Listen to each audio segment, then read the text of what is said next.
Supervisors, call it to order. We jointly talk at the same time and call this meeting to order. In synchronicity, we'll take turns reading the agenda. So I'll just welcome everyone to City Hall. Thank you for getting in your cars and coming here. It's always a pleasure. This is our first special joint county city homelessness subcommittee meeting. I guess we're streaming but not recording. That's fine, right? No?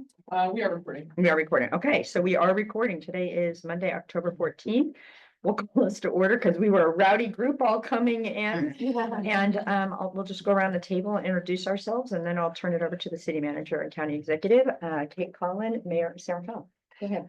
Rachel Kurtz, council member for San Rafael. I represent the District 4, which is the Terra Linda area, and serve on their Housing and Homeless Subcommittee and co-chair with Supervisor Luke and the HPSC. I'm Gary Nudries. I'm director for the Division of Homelessness and Coordinated Care with Health and Human Services. Hi, Dan Eilerman, Assistant County Executive. I work for Derek, and I was just telling the mayor, my kids are named Kate and Colin, so. Oh, that's really funny. Should grab a slide.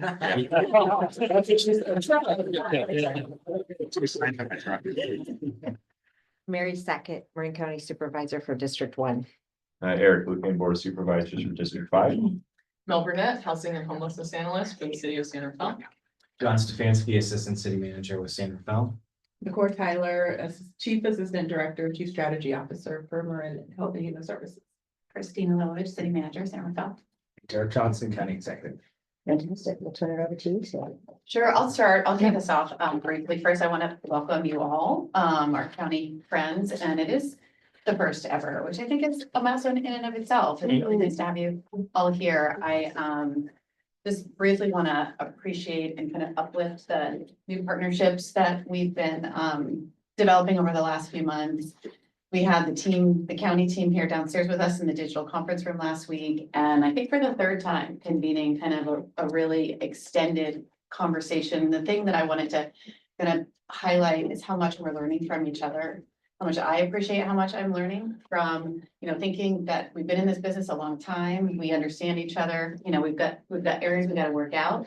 But as we really deeply listen to one another, we're learning things like even about how we use language differently, like how we define terms. And I just want to appreciate my team and the energy and effort and commitment, Derek, to convening that time and really kind of starting. I don't want to say starting over, but starting kind of with a clean slate to say like, okay, here we are in this moment of time. We've got this incredible opportunity with this grant. Let's build on it. Let's really move something forward that we can all feel really good and proud about. And I think there's just so much in this moment to be really proud about, that we've got this sanctioned camping area up. And we think about from the time we got this grant money to the time that's up, and what a better situation it is for the people than like living in these encampments that were really, really dangerous and really bad conditions. It's not just about the impact on our community at large. It's really about like what's a more dignified place for people to coexist while they're on their path to housing. So I feel really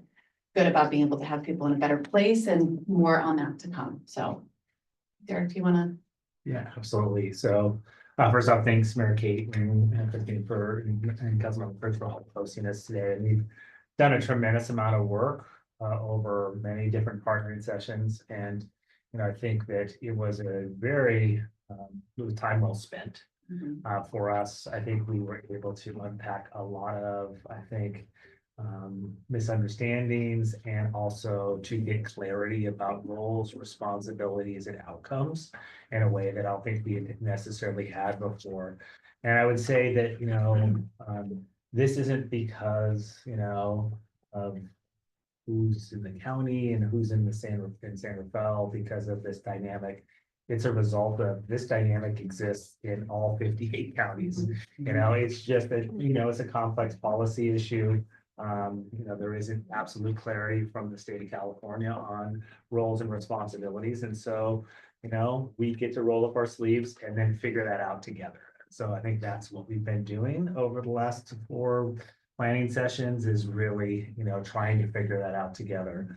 And there's a lot more work to do. I would say that, writing the grant and getting the grant, fantastic. Now moving into implementation is a big milestone, or moving to contract to begin implementation, which San Rafael thankfully has begun some of that work and taken a leap of faith on some of that. We appreciate you doing that work to transition people into tents.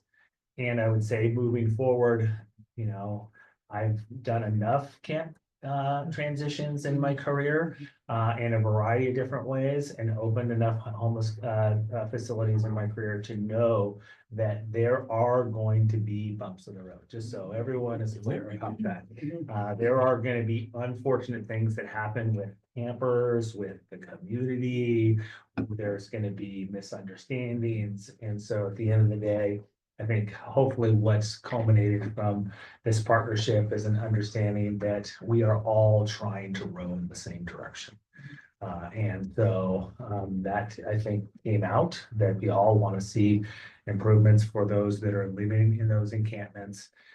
And I have confidence in the team that we're going to be able to do that. It's going to take some time. And so I'm happy to be at this point, happy to see us bring forward these agreements. Largely what I saw today as the purpose of this meeting is to brief the electeds, make sure that the electeds understood where we've been, where we're going, and then kind of prepare us for the upcoming city council and respective board of supervisors meeting, which will bring these agreements forward as a package. You know, just stepping back a little bit for the county, you know, this is part of a larger, you know, package of agreements. So we will have agreements we'll be bringing forward for West Marin, Bolinas, and then also for Binford as well. So I stated this to my bosses and saying that, you know, Gary and their team are going to be extremely busy. You know, we're now going to go from the abstract of these grant applications and hopes and dreams that we were gonna achieve with these programs to now delivering on them. And I can still remember it's fresh imprint in my head of when just right after I got here, I think there was a pretty direct editorial in the Marin Independent Journal about, you know, don't waste this chance, you know, county and cities, you all have an opportunity to do something right. And I've said this before, I'll say it again. That's one of the reasons I came to Marin is because I think we can do things right. I mean, there's no reason that we can't do that. I'll share with the council members, I don't know if Christine shared that, we'll be also going to the board at the end of this month and appropriating some additional dollars, general fund dollars, a pretty sizable amount that we want to put aside to figure out, well, you know, what's next for, I think, all of the homeless encampment areas, because you know, it's very clear that in my mind with what happened at the state and now the announcements with Home Key Plus that which I had hoped might be, you know, our next chance to buy some more supportive housing, that there's going to be some limitations on that funding. So we're going to, you know, what we come up with is probably it's going to take some time to transition people out of tents or pallet structures or whatever, but at least the county setting aside some funding will hopefully position us to be able to do some of the things we've done successfully in the past. So thank you for hosting us. I'm happy to kind of get into some of the details, you know, part of today, but we're hoping to keep things largely high level in terms of, you know, the upcoming city council, what the city council might need from the county, and then vice versa. Well, we appreciate all the work that staff has done to get to this moment, and really your opening comments really both nailed the work that we're here to listen, we're here to ask high level questions and maybe some granular one if that strikes us, and just start walking through, unless supervisors, you want to add anything? No. Okay. So I think Who's Gary on? and I are Who's on? going to. All right, Yeah. tag team. Present on this, well, actually, I think Gary, you got this first one for. Yeah, for Just a quick housekeeping note, the restrooms up here are locked. I'm gonna get a, like a little pass, I'll leave it here. If you need to use the restroom, just grab it and. And it's also, do you guys have a password to get on the Wi-Fi? Yeah. Not that I noticed you were having trouble. Yeah, I've been here before. I think it's behind you. Can you see that? Okay. I just want to make, sorry. Okay. Yeah. Oh, cool. Great, thank you very much. You're welcome. Okay, cool. Okay, I so, thought it was just sitting there. Yeah. so the next agenda item was just the review of the joint ERF grant acceptance contract approval process. So just wanted to provide just a very few quick bullets just on outlining how that process works, just for everyone's information. So the standard agreements were received finally from the Department of Housing and Community Development on September 25th. You may all recall we were awarded this grant at the end of March with detail in that acceptance letter that said that as of July 1, the grants were being transferred from Cal ICH to the Department of Housing and Community Development. So once that transfer happened as of July 1, HCD then started working on things. So it took them a few months to get that together, unfortunately. Can I hop in there, Gary? So I just want to clear the air with them. We have been as frustrated as all the other 58 counties. I know, the organization I just left, that they've been frustrated because they haven't been getting access. And so it's not from lack of alacrity on part of the county. It's just been the transition to HCD, which is a different organization and different approach. So county, since we received the standard agreements on the 25th, County Council, fiscal staff, and our Division of Homelessness and Coordinated Care have reviewed the agreements. We don't have any questions or suggested changes back to HCD around those. I will say the agreements are very strict, about what can and cannot be done. For those of you who have worked with the Department of Housing and Community Development before, you will know that they are much more bureaucratic agency and much more strict about things than almost any other state agency. So not surprising that continues. The standard agreements will be presented to the County Board of Supervisors on the November 19th agenda as a policy item for acceptance. And as part of that, we do three things as part of that board letter for those who aren't familiar with just sort of the county nuances. The first is we ask the board to accept the funds. The second is we ask the board to designate the Director of Health and Human Services to be able to execute agreements, changes, updates, all that kind of stuff. So it gets designated to departments. That's a routine process. And then the third piece is to make the requisite budget adjustments in the county budget to be able to have these. The goal is then, those get signed usually that day or right away, and then back to HCD as quickly as possible so they can begin dispersing the grant. Initial subcontracts for all of the awards, the San Rafael Award, the Binford Award, and the West Marin Bolinas Community Land Trust Award will be also on the same November 19th agenda, including the contract with the city of San Rafael on the consent agenda. So again, typically the way the board does things when there are big grants like this is to bring the acceptance of the award as the policy item and then the execution of the contracts on the consent agenda. Contracts will all be on the standard professional services agreement template and all subcontracts operated on actual cost reimbursement. And then contracts for the $1 million in McGuire funds and the 50/50 case manager with San Rafael will also be included on the consent agenda for 11/19. That's all I have on that item.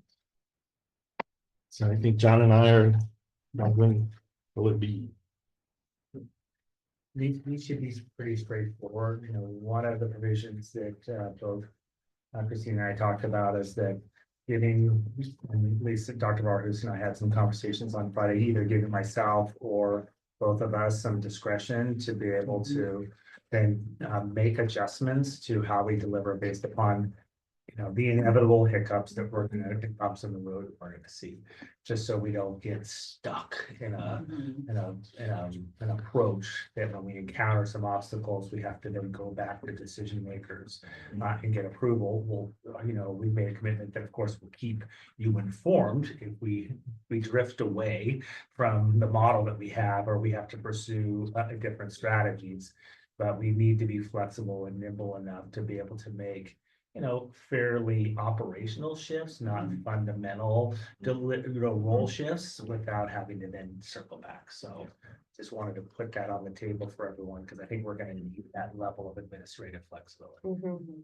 No, I appreciate the conversation, and Garrett, the way you teed it up to say like, this is required from it's very dictated in terms of.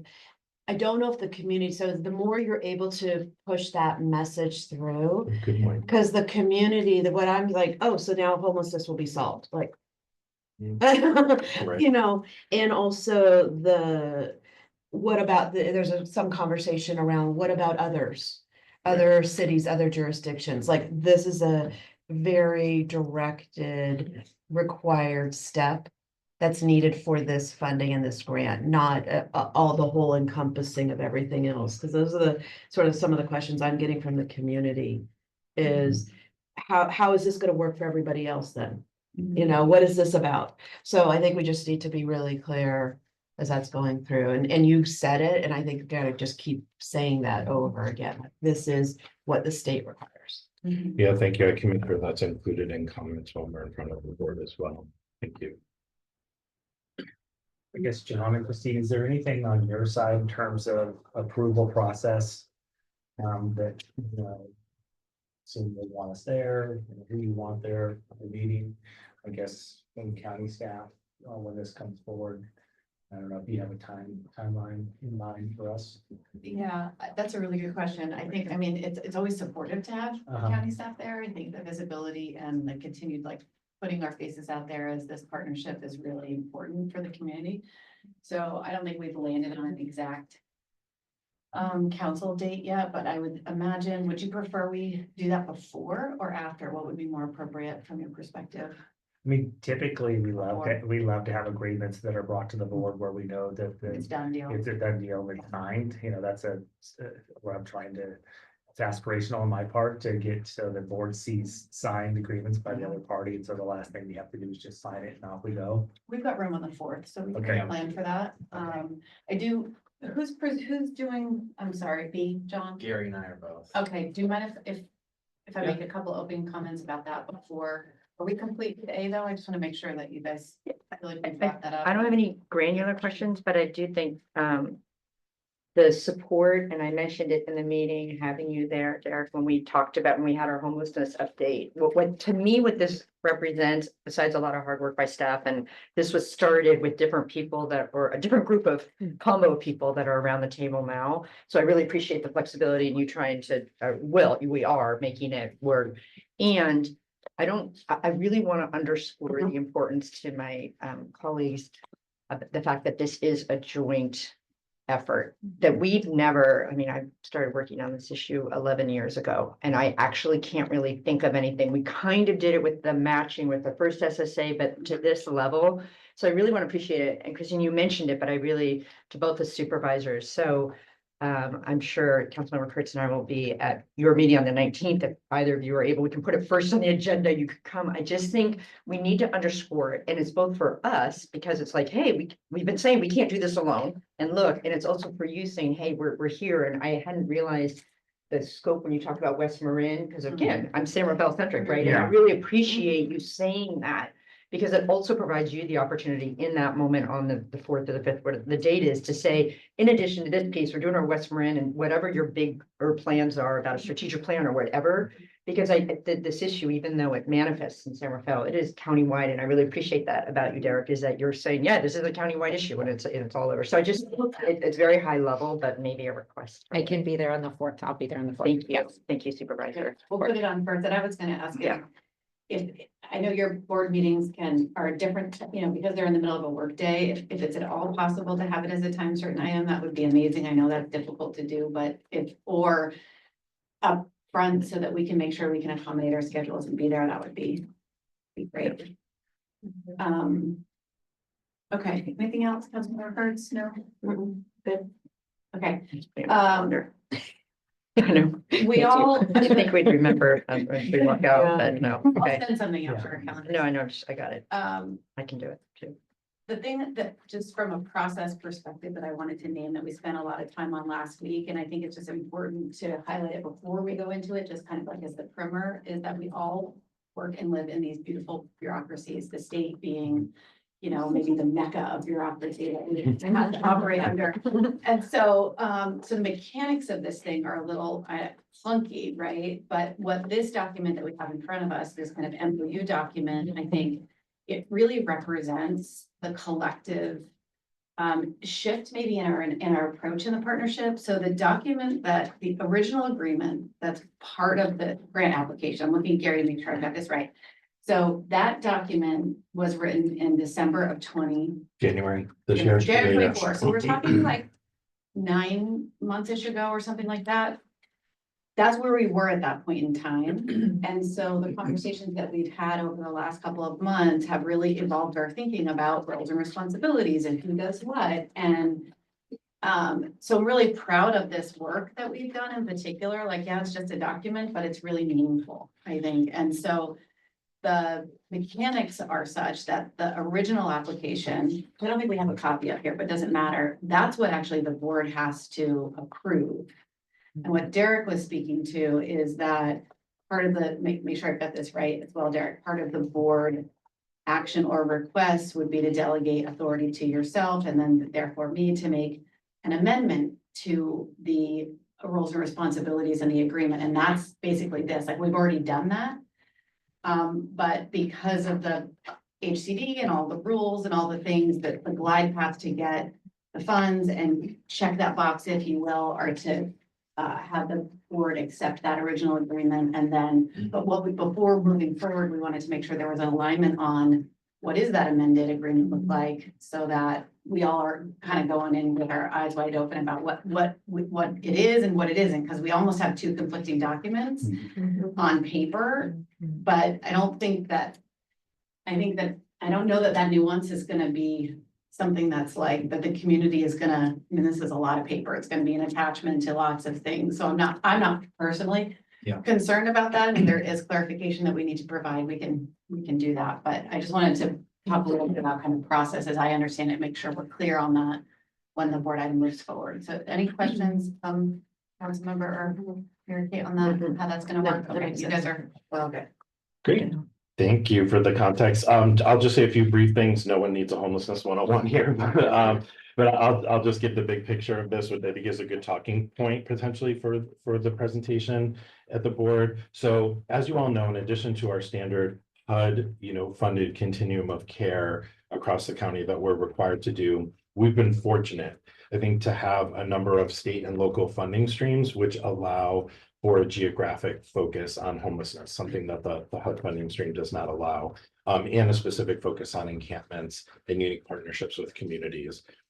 So these have included, just for everyone's reminder, the Hydalization Case Management Program, which was funded locally between all cities and the county, the McGuire County Matching Funds, which was state and county matching funding for cities, the Encampment Resolution Fund grants, of which now there have been 7 across the county, either received by the county jointly in partnership or directly with cities, like the first 2 San Rafael had direct awards for. And the new city county 50-50 matching for when cities want to engage in strategies directly around homelessness.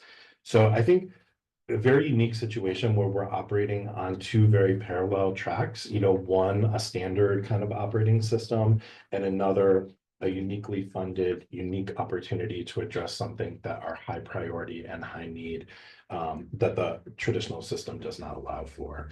So, I'll just say before turning it over to John is, the collaborative agreement so far represents the work of both the county and the city across 3 of the funding streams. So in addition to looking at kind of where the ERF3 is going, we wanted to make sure that there was an agreement that took into account that we're doing 3 things here together: the 50-50 funded case manager, the 1 million in McGuire funds, and the almost 6 million in the ERF3. So again, this unique document kind of putting pen to paper to say, how do all 3 of these work together, and the vision for that as we collaborate with each other. So I'll turn it over to John.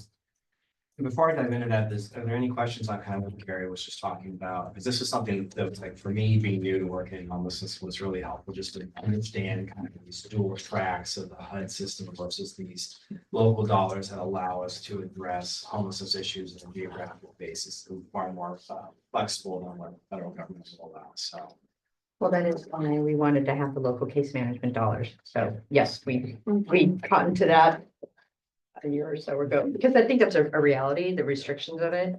And we can continue to lean into that. And I can only imagine that jurisdictions all over California have the same stumbling blocks. So we're really grateful that we were able to have the parallel tracks. Yeah. That way. I think, real quick, John, one of the things that, to your point about like our shared learnings is that there is,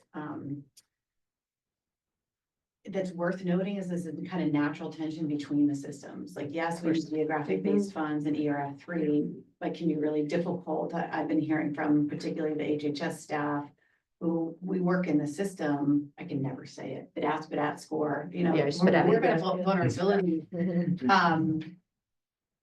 scoring mechanism. And what that means is that natural tension is that sometimes people who are not as high on the list are actually moving faster than others. And I just really want to appreciate that can be a real philosophical kind of challenge at times, and also like moving into a space of flexibility, like it's a yes and, it's not an either or. So thank you for helping us get to like how important it is that we're balancing those two elements of taking care of our most vulnerable folks. Christine, since you brought that up, I'm going to add on, it's probably a conversation for HPSC, because the VI sped out, I mean, literally, we were both at the table, we were creating the criteria, and that was done, I don't know, 8 years ago, 9 years ago. So there is flexibility around the criteria, and as we're thinking about it, there might be an evolution of some of the criteria for the VI sped out. That's for the professionals and the expertise that are working on it, but to say it's going to be exactly the same, and I know it has changed and evolved. It's a little bit. revised, it's already. Oh, it is? Yeah, there's. So a does big- it get at some of Yes, this? yes, Okay. it does. Okay. Yeah, there's been a whole revision project that's been going on for, Is it I think- completed? I don't think it's done yet. It's Okay, close. That's, It's been, and it's been piloted. It's been piloted Okay. now, But I but think yes, that's it an does important- absolutely okay. address that. And just one more add-on piece, again, thinking about some of the community conversations I've had around this is, as we're presenting this, which makes a ton of sense, a lot of the questions have come around, well, what's changing? Is coordinated, does that mean coordinated entries changing? Or does that mean, right, I know. Yeah. It's so, but I think it's important to recognize and that people are still like, oh, so this is changing everything we're doing. It's like, no, this is documenting what we're, Yeah. So that, because there's so many layers of supports that are already in place that are not changing. And it's more of an and conversation. Yeah, and I think the best way to kind of boil it down is, the countywide HUD funding system works on, identifying individuals' vulnerability and prioritizing them by vulnerability, matching them with a housing resource like a housing-based case manager, and that, which makes them eligible to apply for Section 8, and then moving them forward. That's a countywide perspective, looking at all 1,090 people simultaneously. All the supplemental funding and strategy allows us to do is say, within a specific geographic region, we do that same process. So all individuals at the Mahone Path are still assessed for their vulnerability and prioritized for their vulnerability, but the grant provides the housing resource, the housing-based case manager right up front, so that those folks are eligible, but it still works in a priority fashion. It's just within that specific Right. geographic location. So I think you put it so beautifully, it's not different, it's just an and, and so allows for that specific geographic focus to help that particular group of individuals and move and provide them that housing resource that's required to move forward. So yeah, thank you. That's a great talking point too, to make Yeah, sure I we think we include just- when we talk about the. I'm just thinking more what acceptance. people are gonna say, well, what are you taking away from us? Or Right, what, yeah. the other side. And the flip side, just to acknowledge the reality, is that when there is a geographic focus, like with ERF grants, as Christine was saying, it does take folks potentially who have a lower vulnerability overall, if you were looking at a countywide picture, and move them towards the top of the list. but that's the reality. You know, we have to operate on multiple tracks at the same time. That's what these funds are for. That's what they're intended to do. You know, so we operationalize them that way. But I think I'll just say within this group, you know, just for awareness, I will probably won't say this at a board meeting. But what that has done is that our HUD focused countywide system has actually slowed in terms of advancing individuals with the highest vulnerability countywide. That's just a natural implication of these geographic focus funds that are available to us. But I just want to acknowledge that, like, we have seen an impact, you know, on the overall system. On the flip side, the good news of that is it demonstrates that, like, when we focus on these encampments, people actually move forward and get helped, which is the good part of it. But it has slowed, you know, our overall system. And so there are folks out there, you know, with much higher vulnerability who it's taking a little bit longer with. That's reality, So there you know, was- of the there was a system, trade-off. but it's a balance. It's Yeah. always a trade-off, And that's you know. a temporary situation, because as we Hopefully. realize, right, Well, I I mean, think the that's- other, yeah, the other component, sorry to interrupt, is that, you know, I think there's that, you know, we know that if we can address the most, you know, the most visible, while it may not be those that have the most acute need. You know, part of this is a little bit with public sentiment and, yeah, and community health, that then there's that there's that component that I think really goes a long way. In terms of addressing the visual and real and perceived impacts of homelessness. And that gives a lot more confidence, and there's data that shows that, you know, community-wide. So, 100%. I don't even need the data, I can tell you. Yeah. there's a study somewhere that I Yes. saw at some point in my career, I cannot find it. It's, yeah. It's there for sure. Yeah. Yeah. John? So, yeah, so diving in, you know, Gary and I are just gonna give kind of like a very high level overview of kind of what's contained in this agreement, just for everyone's awareness. And so the agreement is kind of broken out into 3 sections, where the first section is really how the county and the city are going to work intentionally in implementing this grant. Then it kind of details the county's specific responsibilities and their leveraged activities. Leverage meaning, as part of the grant application, we had to outline, here's all the local things that we're doing to support these efforts. And then there's a section for the city as well. And so for the areas where the city and the county are going to work together, really the first is just working together and collaborating on making necessary implementation strategy changes. And so one of those things that's already kind of come up for us is when we wrote the grant, we had made some assumptions around being able to use some units over at St. Vinny's. Having done a little more due diligence in that, we recognize that with the funding that we have, we won't be able to actually support taking those online, just given the on-site staffing requirements that our grant won't be able to ultimately be able to fund. We're working together on scope development, outreach approach, and implementation for the housing-based case managers for the folks down at the Long Creek Path. And then just operationally holding bi-weekly case conference meetings, which I know Mel, Lynn from our team participate in. And then doing monthly ERF implementation meets, which Gary and his team, myself, Mel, we've already been engaged in those. That's been really, really helpful for, you know, especially getting everything off the ground over the last couple of weeks down along the path.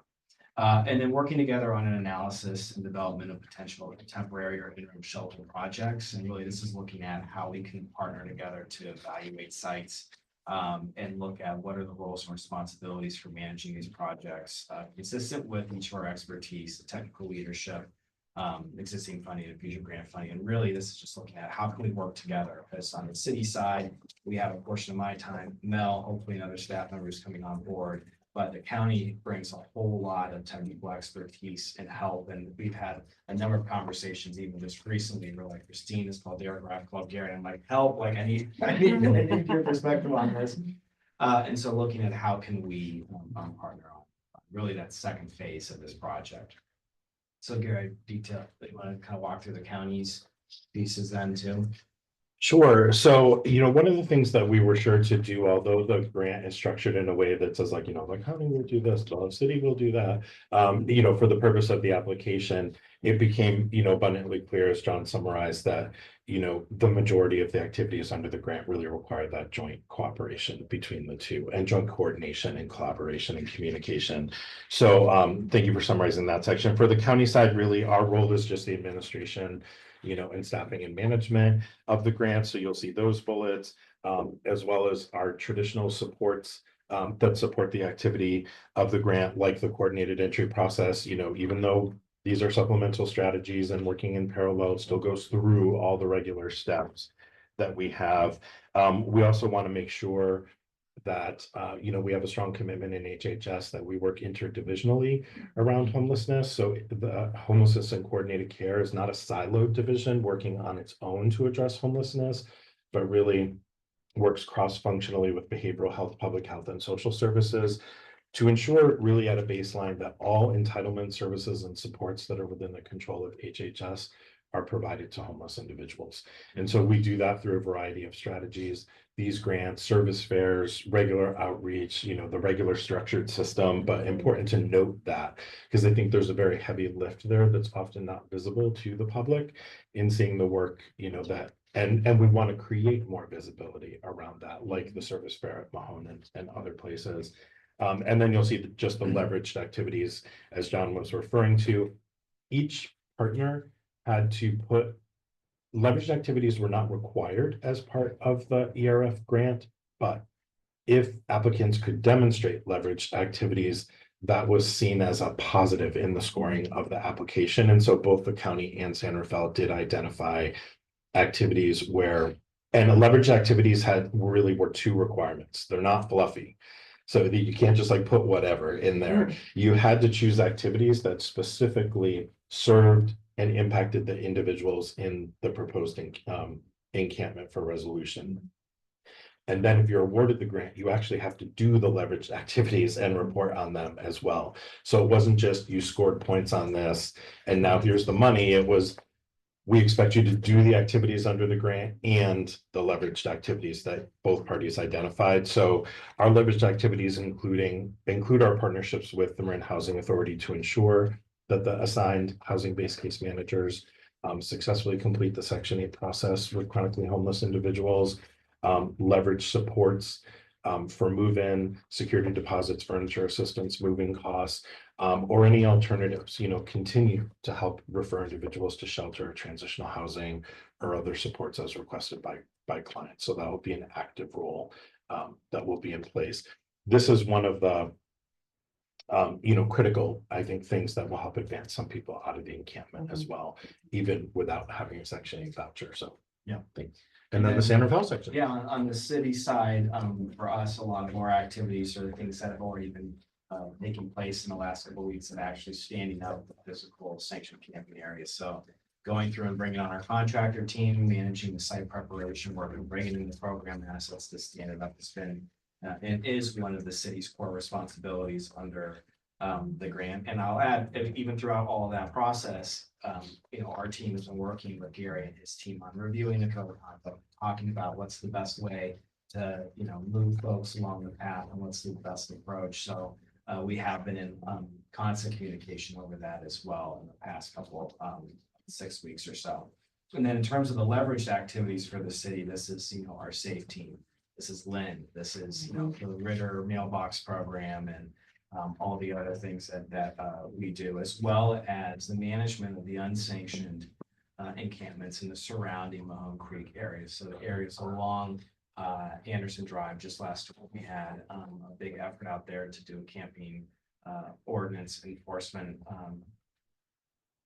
coordinated, plan to clean up that site and make sure people were in compliance with our local regulations. We're also providing porta potties as well as ongoing waste management services as well for just maintaining the site out there as well. So those are at a very high level, kind of like the roles and responsibilities, the split. But to Gary's point, I think we can't hammer this enough, is that our teams are at the staff level working almost daily on kind of like the on the ground issues as they're arising, and that has been really, really helpful for us. Questions, Supervisor? Questions? Lincoln? No. Councilman Kurtz? No, I mean, I don't, it's great to see it all documented. I'm not necessarily seeing anything new per se, right? Is that fair? I mean, there's no additional for either side. I mean, aside from the fact that we have an encampment now, you know, the sanctioned encampment, but in terms of the services, would you call out anything that's really different or new on either side? When you say new, what do you mean? Like a new- New from when we wrote the grant, or new services that beyond what we provide today? Probably yes, both, to sort of to Okay. both. I don't, what do you think? I mean, Yeah, I see what you're getting at. So technically in the joint city counties section under the services and support sub-bullet, those are the new things. Like the new outreach, the new housing-based case managers, the new, that's the new rapid rehousing funds, the new mhm. client support funds.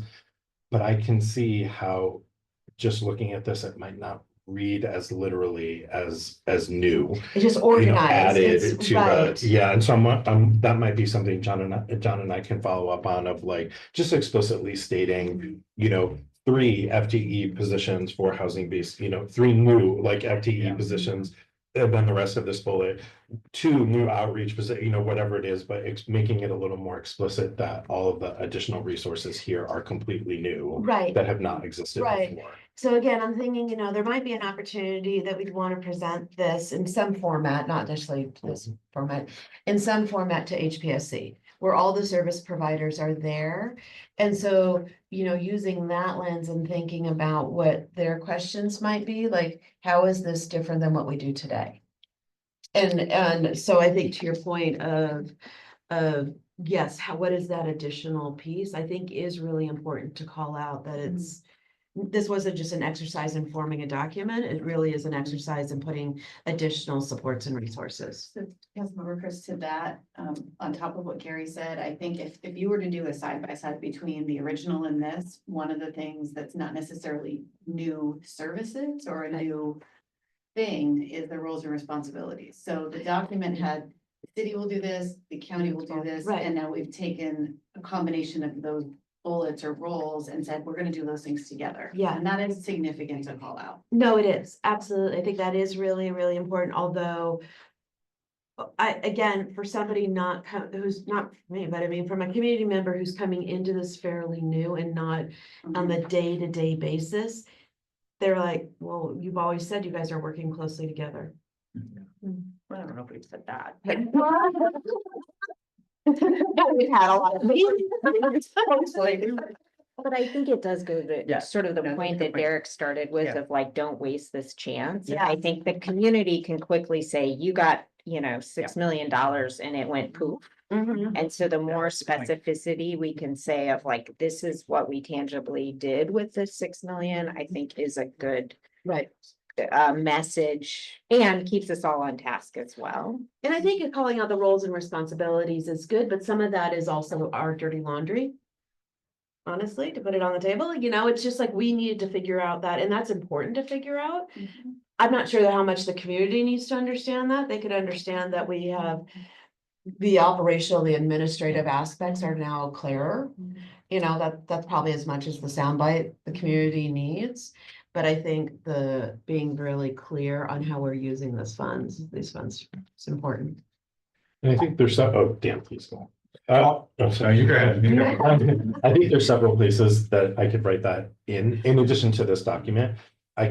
Since, we'll do the acceptance of the award and the contracts on consent, I can make sure it's enumerated in the staff reports, like for each of the awards, that the San Rafael Award adds 3 case managers, 2 outreach workers, the Bolinas Award adds, this much staff and funds toward a permanent housing site, so we can lift that up on the county level as well as in the specific agreements to make sure, you said that people can walk away saying, of this $18.2 million, I can see the sum total of additional staff, resources, housing supports, that are gonna happen. Yeah, thank you. Yeah, I'm just I really want to celebrate all this work as well and this partnership. I've been with the county for 20 years and I've never seen like the county and the city coordinating like as closely as we have in the last few months. And I think we're looking at this as a model, for how the county can collaborate with any city or a town with an encampment. And so to that end, what I did want to just make sure everybody was aware, there are unfortunately 2 slightly competing versions of this, and I just want to make sure everybody has that in front of them. And to John's point as well, there've been a lot of conversations back and forth, a lot of shared documents. And as our team was reviewing these, there's only variances on pages 3, I think, and page 4. And so there's no intent in that language to preclude, I think, the collaboration that we're talking about. But to the point that we're looking at this as being a model for future city-county partnerships, we were suggesting that we kind of clarify what we're putting into this collaborative agreement to that end. And so I just want to make sure everybody kind of had, Yeah, you know, that. absolutely. slight The other variance in cities for mind. sure. You're absolutely right. They're gonna be very interested in seeing this. So I just had 2 questions. One is there a reason that the money isn't named in this document, the 5.9 for ERF, the 1 million McGuire? It talks about the funds, but is there a reason why the actual dollars aren't ever named? You know, I think that might actually have gotten edited out in a back and forth version at some point, but happy to add those back Down in for here. clarity so that. This one, the 5.9. 5.9's there, but the It's- 1 million. Yeah, the one. A little from- Yeah. We can find It it. is very Right, so, because when I was really struck, I mean, I noticed it when I was reading it, and then when you talked about the 18 million of the entire county, That's a good those are the types of things we don't want to vary, which leads to my second point, which everyone's kind of touching on. But I don't see here because it would be an add-on, but I want us to talk about it. I don't think the document needs to have it, is the communication behind that, so the verbiage, the words that we're using, the messaging points, whatever we want to say. And I don't, again, it doesn't need to be called out in that, but maybe we can talk about as a group, who's going to have the lead in those communications and having talking points. I mean, literally, we can all talk to this issue, but how do we have on the same page? So I'm curious where staff has landed on that. Yeah, so great question. Nicole exchanged with me late on Friday. A fantastic communications outline that'll for the next 8 months. So that was one of the pieces that came out of this is what is our storytelling that we're doing on all of our programs? And, you know, just again, so our lens is a little bit bigger. So it includes Binford, it includes West Marin, it includes other, you know, just programs in progress as well. So, you know, I think that has been a struggle. You know, my short time here, I take every opportunity to spend riding bikes with people to have like moving focus groups around a lot of different topics.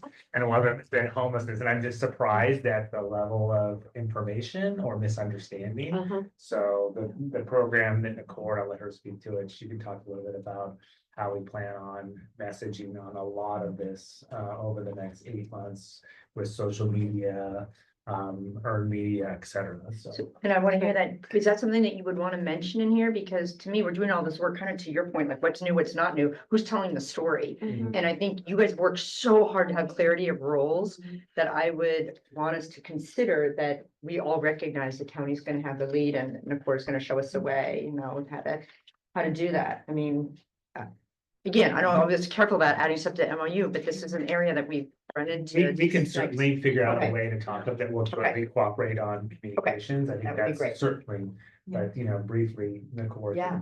just talk a little bit about, we do have some ideas.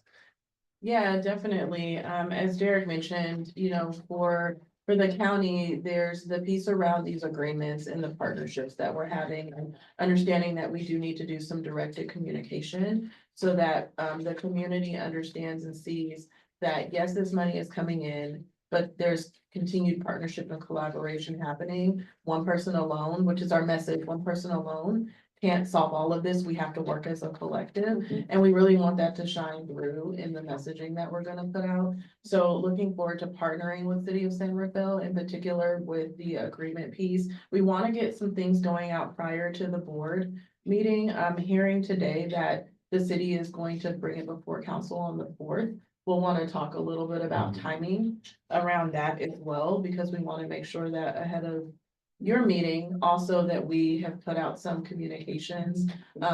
We're thinking about press release, we're thinking about also social media channels. We know that these days, a lot of people receive their information that way.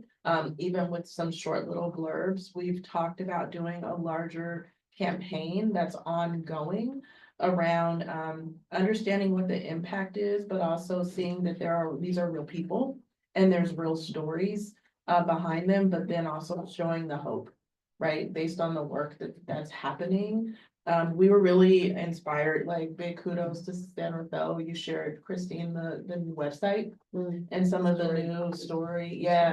Story map. Was it story map? That, I mean, that's awesome. And that's exactly the kind of stuff we want to do more of. So definitely, and Christine and team shared a resource with us around that on Monday. So, you know, we're gonna implement some of that as well, because some of what we wanna do also is people need to also see these communication mediums in similar formats, right? Right. And so it's really important Yep. that we're not putting out something super different in format, like we Exactly. wanna be in line with what our partners are doing as well. So that's just some of the thinking, and, you know, we'll work with Derek and Christine, make sure we get on a timeline so that we're tracking along. Once that's finalized, happy to share that so that you guys know what to expect in terms of month one.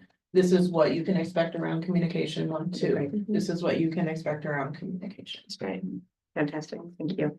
Thank you. America, just to respond to your request about, or your suggestion, and maybe I'm jumping the gun on the agenda. Yeah. But, I think we're ready. the next iteration of our partnership work together is, you know, to look toward what's the overarching roles and responsibilities. We had to really hone in on getting this to the board and making sure we could work on the immediate projects at hand, but you know, we have talked and have more, to Derek's point, more work to do around what does that overarching agreement look like? And I think that is where things like communications and where other cities and towns are gonna really look to us for that leadership on kind of the overarching, not just a funding stream agreement, but the bigger picture. So we're really looking forward to continuing those conversations.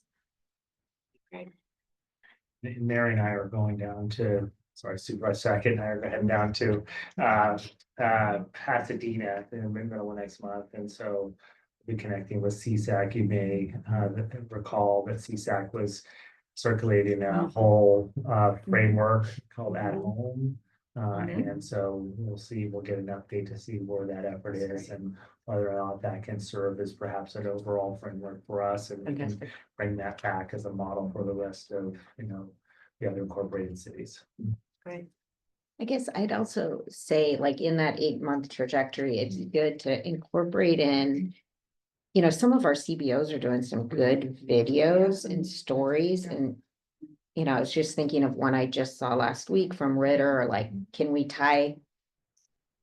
There may be an opportunity to also include them in our messaging. They, you know, they have a video team out there talking to somebody, but then can we say, like, this is how it ties into the bigger picture, or just, We you have know, that in the they're, plan, actually. okay, they're implementing some of the things we're sitting here talking about, and let's work together with them as well, because they're pulling in a different audience, frankly, and maybe, you know, and they're talking about compassion in a way that government Right. doesn't do as well. That we could- Absolutely. Yeah, okay. Absolutely. Yeah, we definitely have in the plan. There is a earmark there for how to elevate the messaging. That community partners, some of them are already putting it out, some of them don't necessarily have the resources to share the great work that they're doing. Right. And so we're gonna look at how do we incorporate that, again, helping the community to understand that it takes a village, and we do have a village as it pertains to this particular issue, and we're all kind of doing a lot of pieces to pull together. So, yeah, and if you have if there's specific ones that you know of, just email me and let me know. Okay, We'll make sure that they get highlighted. okay. And just as a follow-up that I've been doing with the CEOs of the community-based organizations in our homeless system of care, almost every success story that you see around homelessness that one of our providers shares is as a result of the funding that we provide Yeah. to them. Right. And so, Right. you know, but there's no connection between the story that they're sharing. And I think what we've done is, like, the county has not traditionally patted itself on the back for doing things. Like, we've let the providers use those success stories and speak to the success locally because they're the ones implementing it. But what I've asked the CEOs is that together, they need to be working with our HHS communications team and myself on how are we making sure that those success stories are reciprocal, you know, that the success stories mention, you know, county funded programs and supports, or how that CBO is working in partnership with others, and that they share success stories for our use as well, not just their own. And so they have at our Marin Alliance for Solving Homelessness instituted a regular monthly thing where success stories are formally presented to the group so that folks can hear them and also weigh in if there was any other connected successes. And then those are given to us and will be transferred over to our communications team for then co-posting or co-linking on our website and things like that. So yes, we need to be in the reciprocal storytelling business. Absolutely.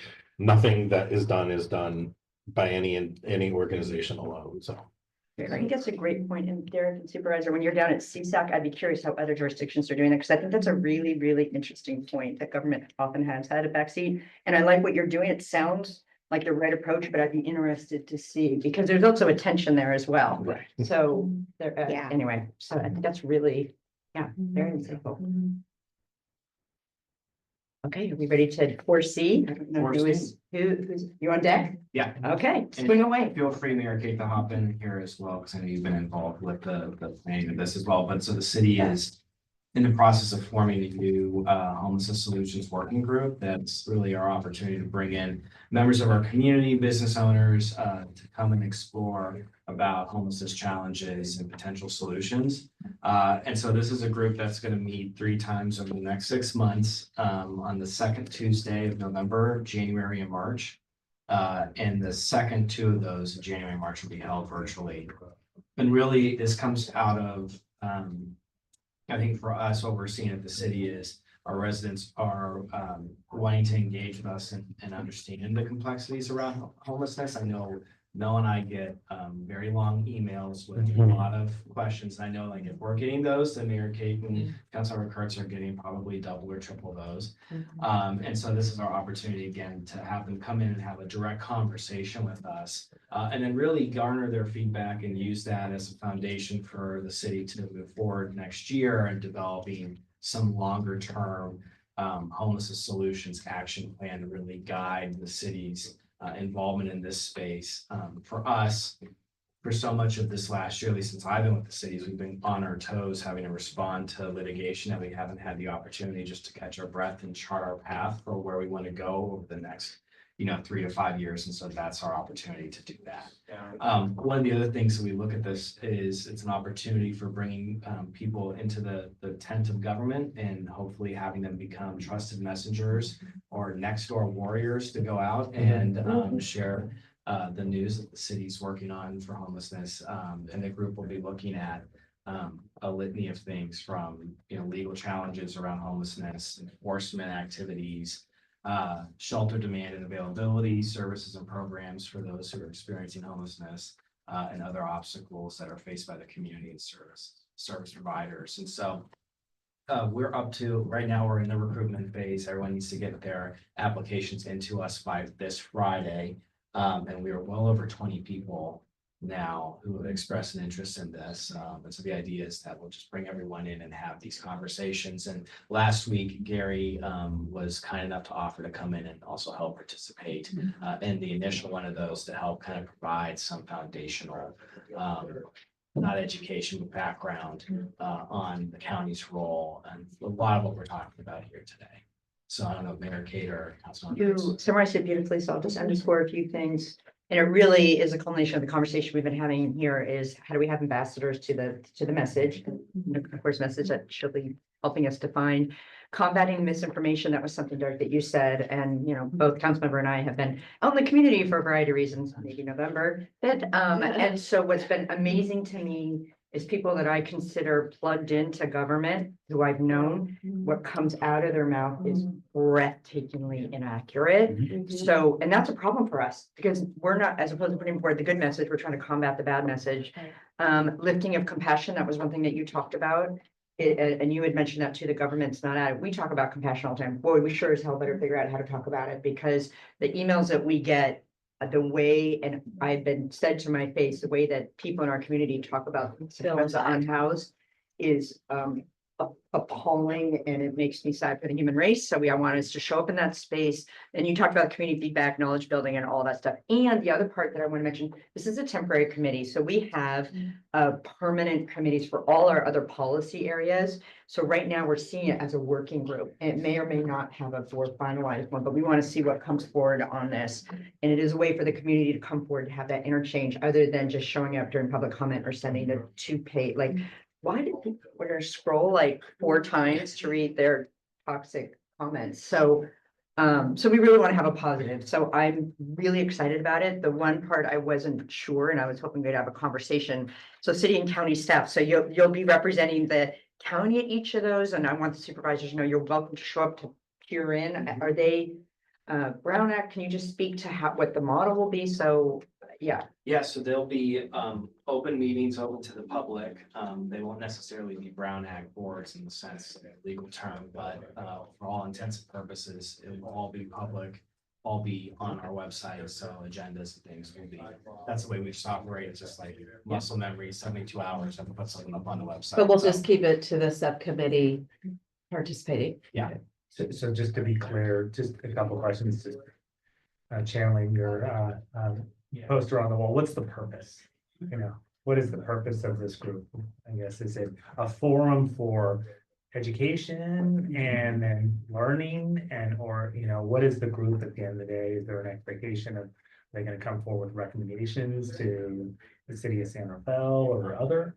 Do you know yet? Great question. No, because I had been pushing for this for a long time. So the purpose or the outcome we have is to have 20 people. It's almost a pilot in a way to have 20 people that are well educated saying our story other than us telling our story. Yeah. So that's number 1. 2, having a forum.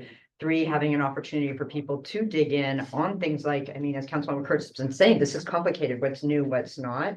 And so I don't want to say it's squishy, it's softer outcomes versus they're going to write a recommendation that the city's going to do this. It's not that. Okay, Yeah. It's not like our bicycle ped, BPAC committee. It's not that, but, or I should say, and we've been working, it's gonna be so interesting watching us working on this, because the county, I hear you saying that you're gonna be working on strategic homeless plan, kind of looking broad. I think the city needs to be doing something like that as well. This is not necessarily the group to do it, but how do we do that in parallel? So let's say we have our strategic plan and we say to you, hey, look, this is what we're thinking. And then you have one from us, you have one from the Bolinas folks, you have one from Novato, and we're able to, you can help us have this all and be consistent. So this to me is a foundation for that, but I'm not going to say to this group, oh, you're going to help us write a strategic plan, because we kind of need to see how this plays out over the Really next 3 years. really, really. Does that help clarify? Okay. Very, very helpful. I don't want to have meetings just for meetings. No, I know, yeah. I do want to clarify, Councilmember Kurtz, and for the other electeds in the room, that the approach and the model we've talked about is having an initial meeting in person to really build some connection with folks, but how difficult it is to have open community meetings, not in a hybrid webinar format, which is kind of where we've moved post-COVID. And so the opportunity for the subcommittees would be, we would come to that meeting for the kind of the face-to-face, but that the staff is really leading the facilitation of the convenings and having the electeds be framing what you're asking of us to go forth and do with this group. Great. So just to be clear, so on the homeless solutions work group, there's an application process. Sounds like, Gary, thank you for representing the county. And are there elected members from the city council are on there? Okay. No, that's what I'm Okay, clarifying. okay. I just want to be absolutely Crystal crystal clear. Okay. And the application process is really like, we're not turning anybody away. Yeah. And the way we talked about it is, it's not like you have to have subject matter knowledge, or it's just like, why do you want to participate in this, and really make it an inclusive group, even if it's a little bit large. I think for the purpose of what we're trying to do here, we're trying to bring some folks in, education, myth busting, and getting some folks who are maybe interested in talking about what they've learned on Nextdoor instead of some of the things that sometimes proliferate, and then it creates more and more confusion out in the community. Are you getting interest from those with lived experiences wanting to serve on that? We're doing specific outreach. and outreach. Yeah. Businesses. I mean, we're asking people, and to that point, it is to a certain degree a self-selected group, Yeah. right? In a way, as it always is, but I think we'll learn something, because other than the HPSC, I don't think you have something similar at the county, do you?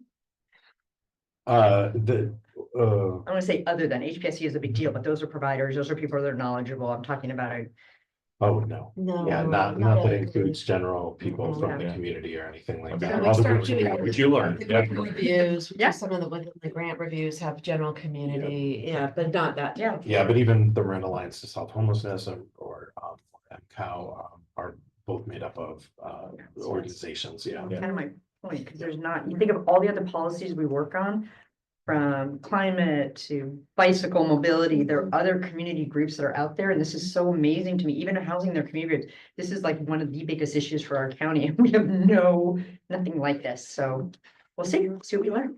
And I think not to, I'll keeping this voice, like, again, this is a huge communication opportunity. I think that, I think this is gonna be really successful, and I think it's going to be a model, and so again, us being able to share as you guys go along, I Yeah. think will help other cities and towns as well. And thinking about how do we, interact and have communication and set forums around homelessness and seeing the success, so we'll make sure that, as Gary will be the county rep, but we'll talk about how can we streamline communications and really share the good news that's coming out of those meetings.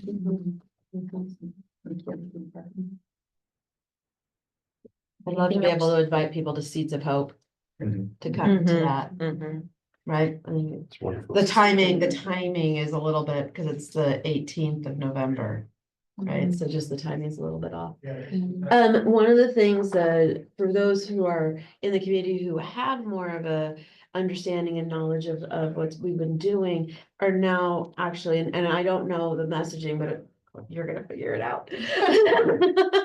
Is, so now, I mean, we've been hearing, set up a sanctioned, right? Set up a sanctioned encampment, do that, and now it's, well, when is that gonna be gone? When is it done? Right, so they've already moved on. So gotta figure out how to message that. It's how do we, now we want the path back, now we want the area back, now we want, where this shouldn't be here, this should be somewhere else. I'm like, well, where's the somewhere else? So, it's, the community's already fast forwards, right? All we've been hearing about is this for so long. And now now we have it now, and we're done, we're just ramping it, right? And now they're ready to move on.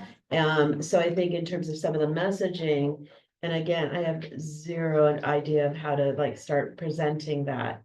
That's gonna be, I think, what comes up from the community is, well, this was just like we had with underneath the freeway, right? With well, this was fine, but that's not the answer, right? This is fine, that's not the answer. So I think we're gonna have to continue, with that theme of compassion and where we're going is also addressing that next step. So that might be a good segue to number 5, because what we've talked about, and you're absolutely right, Councilman Woodcourt, it's like like done, okay, what's next? It's like, that's the, I do have a lot of complimentary emails in my box this Yeah, morning, I do have yeah, to say, yeah, so very actually, good. yeah, Yes. I want to be clear that people were.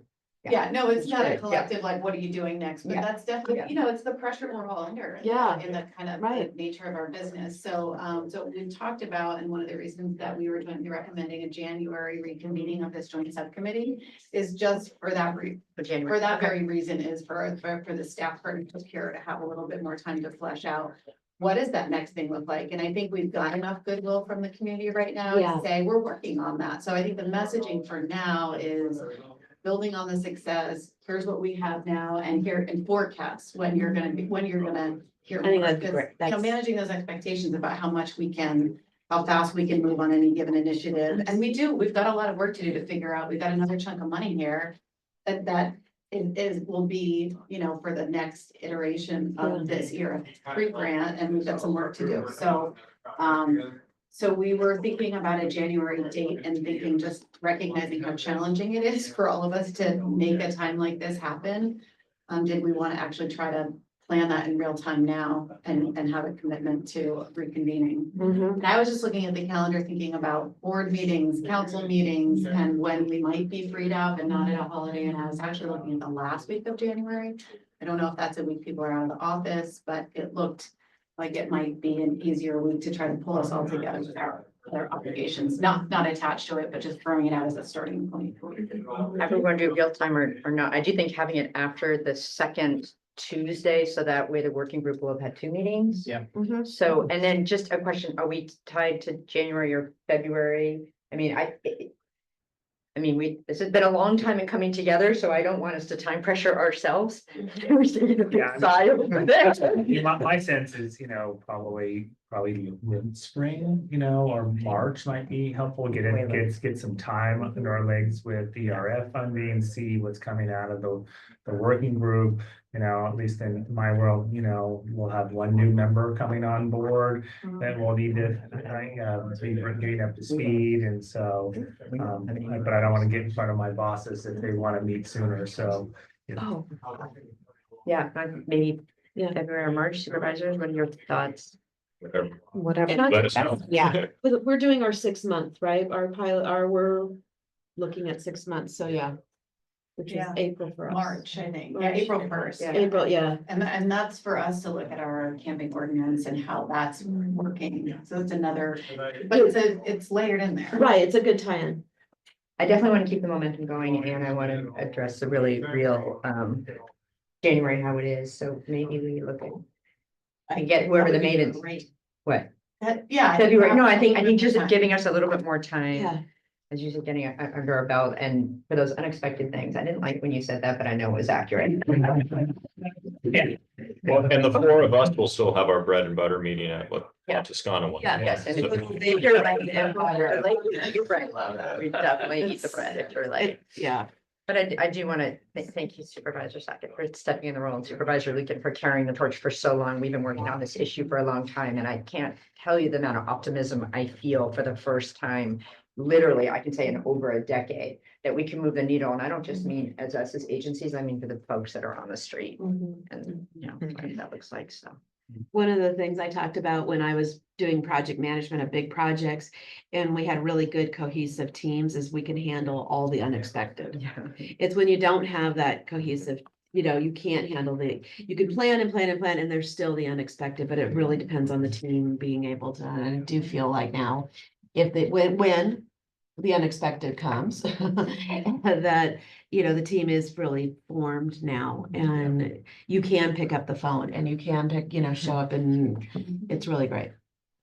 So maybe what we can do is work on the staff on a future agenda, and then we'll figure out when is that, February, March? Okay, Very much. given all the Yeah. complexities. Okay, so unless there's other items, public comment, there's just us in the room, that we do recognize it's been recorded. People, I'm sure, are gonna watch it because it's scintillating.